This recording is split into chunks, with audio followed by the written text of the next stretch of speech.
Hey, a quick heads up before we start. The next cohort for the Strategic Leadership Accelerator is open right now, and spots are filling up.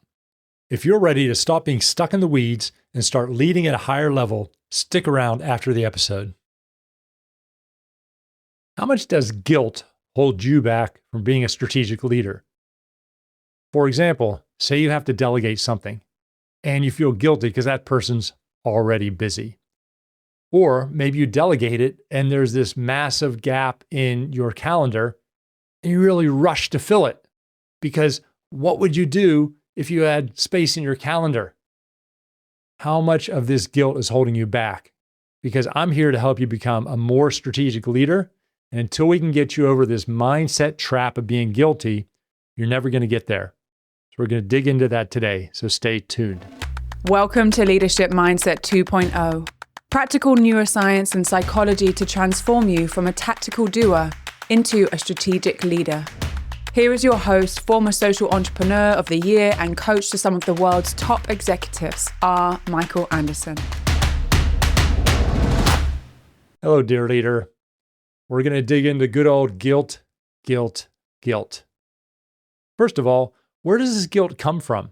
And why does it have such a hold on us?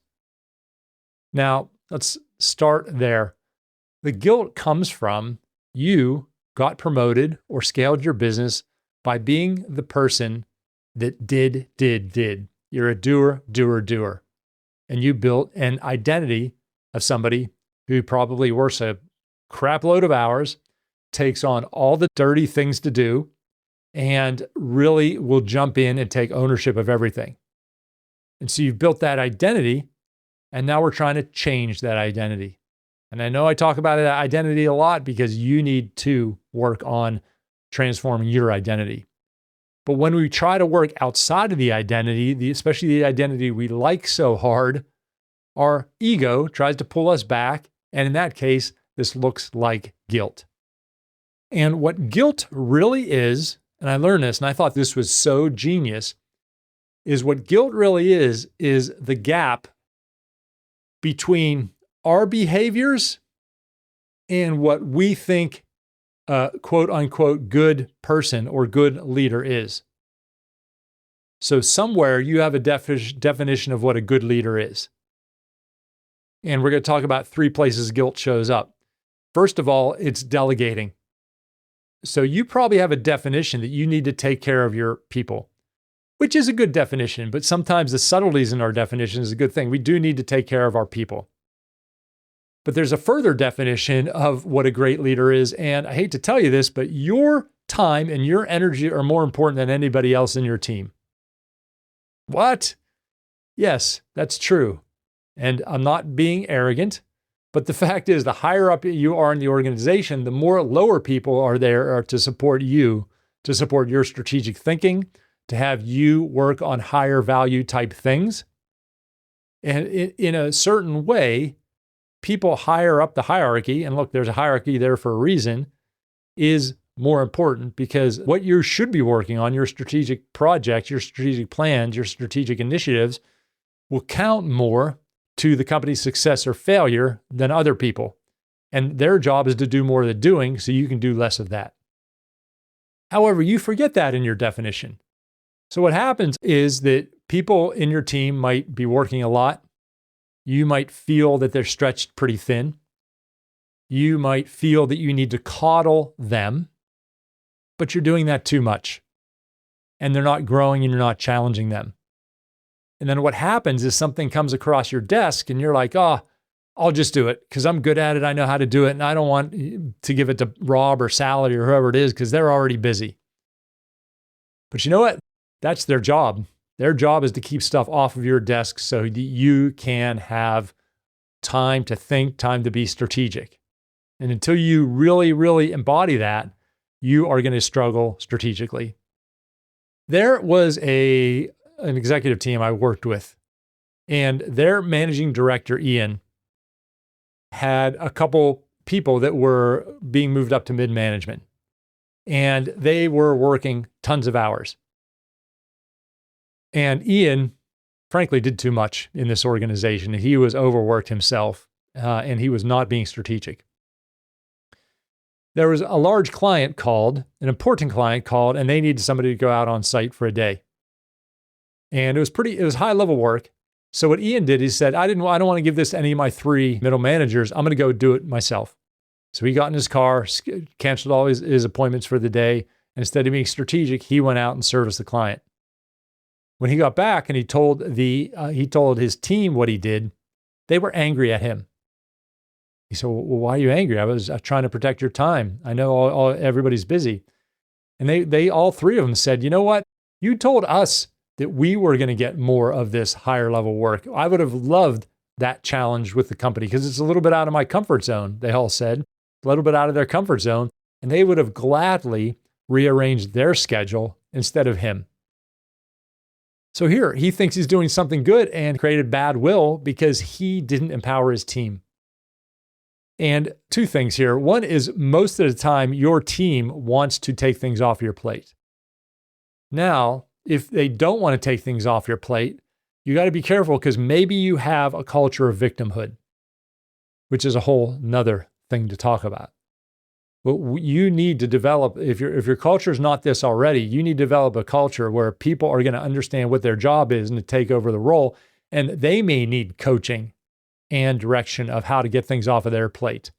So maybe you're not coaching them enough of how to work on the most important things. Because, that's their job, and your job is to be strategic. You are actually not doing your job if you're not strategic, and if you're not empowering them and helping them do what they need to do, they're not doing their job.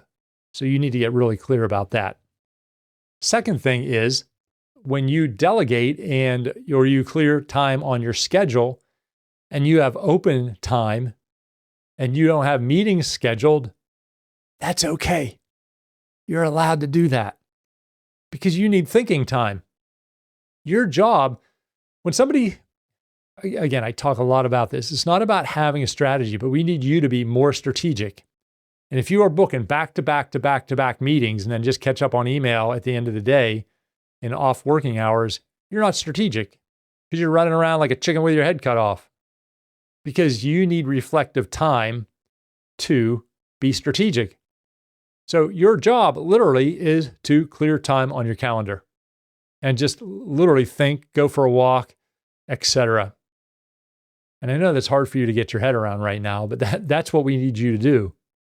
And you shouldn't feel guilty about that. We need you to work less and be more wise and be more strategic. And that's what you need to bring to the organization and to bring to your team. That's why you need to start rewriting your identity, rewriting what is needed from you, and to start making different decisions with people on your team. And I know part of you probably wants to argue with me. Part of you wants to tell me I'm wrong. That may be for other people, but not for you.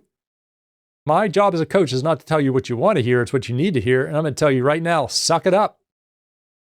We need you to be strong. We need you to make difficult decisions. We need you to declare what your role and identity is and step into that and quit making excuses. If it was easy, everybody would do it. And if it was easy, you wouldn't get paid so much. So this is what you need to do. Now, my challenge for you is, where is your guilt? And how is your guilt holding you back? Where is your guilt holding you back? Think about that.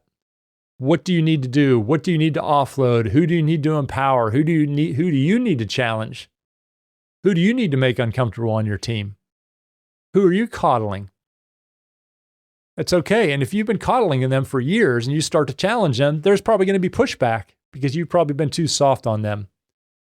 So you need to start working. You need to think about your plan of how to somewhat gradually implement this, but consistently implement challenging your team.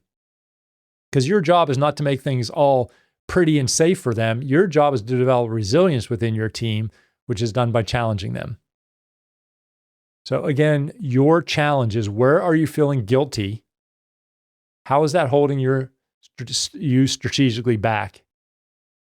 And how are you going to overcome that guilt and step into the strategic leader that you need to become? Before you head out, if you've been thinking for a while now that you need to operate more strategically, but you haven't figured out how to actually make that leap, that's exactly what we work on in the Strategic Leadership Accelerator. Over 6 live sessions and a focus cohort, you'll run through the specific steps to shift you from doing everything yourself to leading and influencing with the kind of leverage that gets you to the next level. Whether that's a promotion, invitation to the board, or strategically scaling your business. Go to rmichaelanderson.com/strategic for a whole lot more on it. The link is in the show notes as well.